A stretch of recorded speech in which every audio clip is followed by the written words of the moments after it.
Bonjour tout le monde, heureuse de vous retrouver une fois de plus. Je m'appelle Marie Laberge, passionnée de management et d'humain en santé, en sécurité et de mieux-être au travail.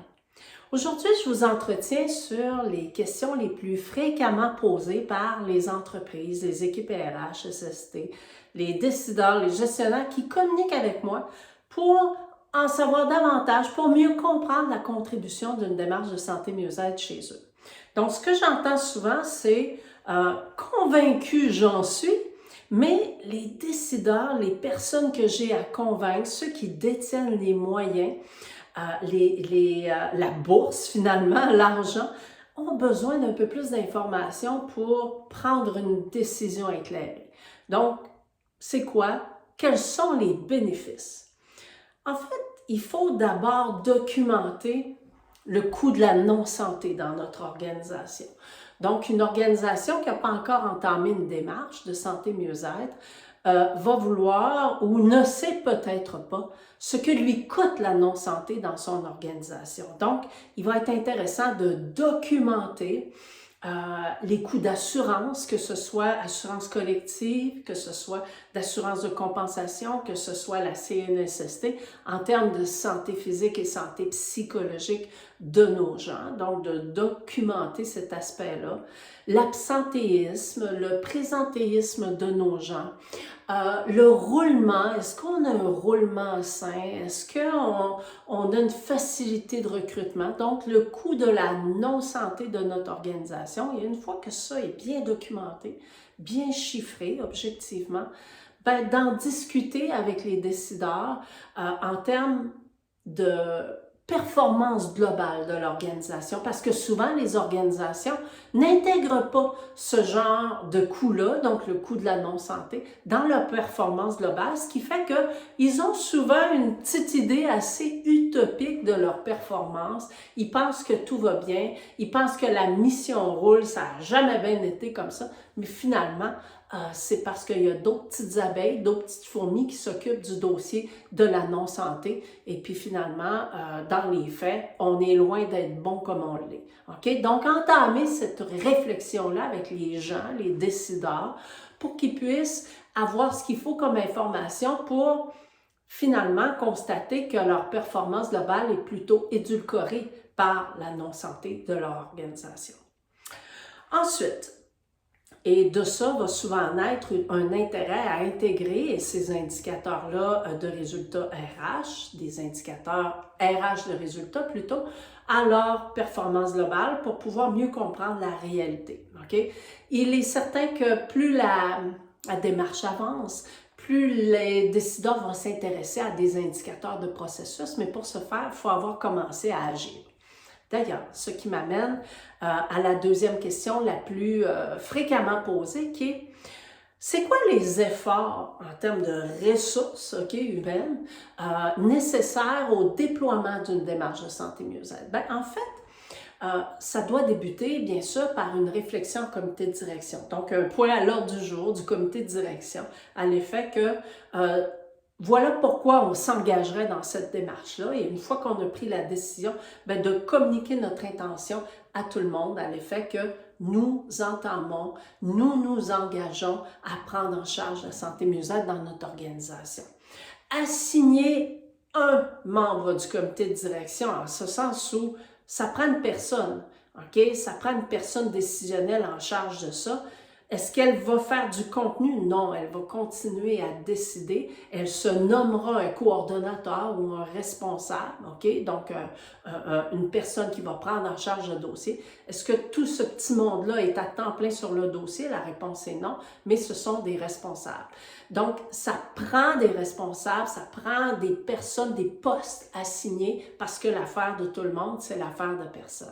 Donc, une fois qu'on a fait ça, c'est l'énergie nécessaire à la détermination de ça et à la communication de ça. Ensuite, ben, le coordonnateur en question va mettre au monde un groupe de travail, un comité, qui peut être composé de 2, 3, 4 personnes et plus au besoin, ça dépend de la grosseur de l'organisation, qui eux vont se rencontrer à peu près 4 fois par année et qui vont faire vivre la démarche, notamment le déploiement du sondage. Okay? Le sondage, la collecte de données en santé mieux-être, je vous ai déjà parlé des conditions essentiel au déploiement d'une telle analyse de risque, on va appeler ça comme ça en santé psychologique, en santé physique et psychologique, OK? Donc, au déploiement de ce sondage-là, donc, traiter l'information recueillie, je dirais en termes quantitatifs, la traiter en termes qualitatifs pour identifier, réfléchir à des mesures à mettre en place et qui vont être les plus représentatives des besoins exprimés et bien sûr les plus représentatives de la capacité de l'organisation. Ensuite, bien, ce plan d'action-là, justement, va être déployé. Donc, c'est 2, 3, 4, 5 mesures à mettre en place, dont une au niveau des pratiques de gestion, au moins une au niveau des pratiques de gestion, sinon plus, OK? Parce que ce sont elles qui ont le plus d'effet sur la mobilisation, la motivation de vos gens.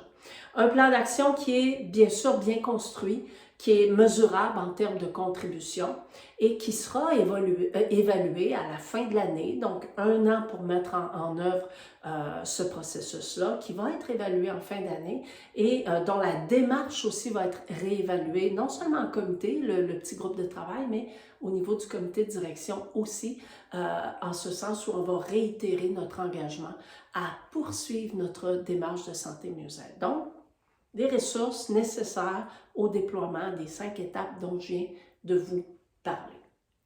L'autre question, c'est combien coûte la mise en place d'une telle démarche de santé mieux-être au niveau de la consultation? Donc, toi, Marie, tu coûtes combien?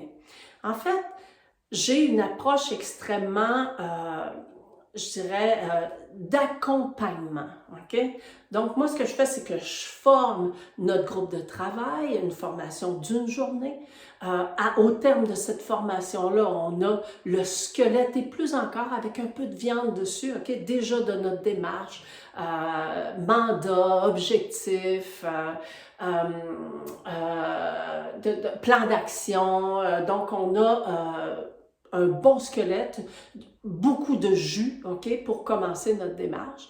Ensuite, ben, j'offre bien sûr une petite banque d'heures qui peut varier entre 15 et 21 heures, des fois plus, mais c'est assez rare. De façon générale, ça tourne autour de 15 à 21 heures, qui est utilisable aux 15 minutes en virtuel. Ensuite, ben, bien sûr, il y a Reflecto qui est déployé 1 fois ou 2 ans, des fois ou 3 ans, sous certaines conditions. Donc, ça vous coûte le montant du sondage comme tel 1 fois ou 2 ans. Et tous ces coûts-là, ces investissements-là sont répartis sur 12 mois. Donc, quelque chose qui, je vous assure, coûte assurément moins cher que votre cas le plus léger en santé mentale. OK? L'autre question, c'est la mise en place s'effectue sur combien de temps et au terme de ça, est-ce qu'on peut envisager la certification? Bien, la réponse à ça, c'est assez général, en ce sens où on compte environ 18 mois pour faire non seulement la boucle, mais pour entamer une nouvelle année, donc un nouveau plan d'action. Je vous l'ai dit tout à l'heure, on ne déploie pas un sondage à toutes les années, OK? Donc, on va faire un nouveau plan d'action en lien avec le sondage qu'on a fait initialement, mais avec l'information aussi qu'on a recueillie à l'implantation des mesures qu'on a mises en place dans le cadre de notre plan d'action. OK? Donc, 18 mois pour faire le tour, un bon tour de roue et plus encore. Et au terme de ça, ben, on peut envisager une certification. De façon générale, ce que je vois, c'est 18 mois, 3 ans. OK? Et bien sûr, j'offre du service d'accompagnement pour vous préparer à l'audit. Je ne peux pas vous auditer. Vous le savez que je suis auditrice pour le compte du Bureau de normalisation. Donc, j'audite déjà quelques dizaines d'organisations annuellement. Mais comme client, je ne peux pas vous auditer, mais je peux vous aider par contre à vous préparer à l'audit pour en retirer toute l'expérience positive que ça représente. Parce que la norme entreprise en santé n'est pas une norme, en fait, c'est une norme un peu à part, OK? Elle est très riche d'apprentissage et c'est fort intéressant. Elle est très, très liée à la mission comme telle d'une démarche de santé mieux-être. Donc, une expérience positive. Donc, voici les questions les plus fréquemment posées. Bien sûr qu'il y en a plein d'autres et vous en avez peut-être d'autres. Et je vous invite à suivre le lien au bas de la vidéo pour solliciter une rencontre et en discuter. Et pour ceux que ça fait naître un projet, parce que ça a répondu à certains questionnements, à certaines appréhensions, ben, je vous invite aussi à suivre le lien pour une rencontre de détermination de vos besoins et obtenir une soumission. Ça a été encore une fois un réel plaisir de vous voir et j'ai déjà hâte de vous rencontrer pour en discuter plus en profondeur. À bientôt, au revoir!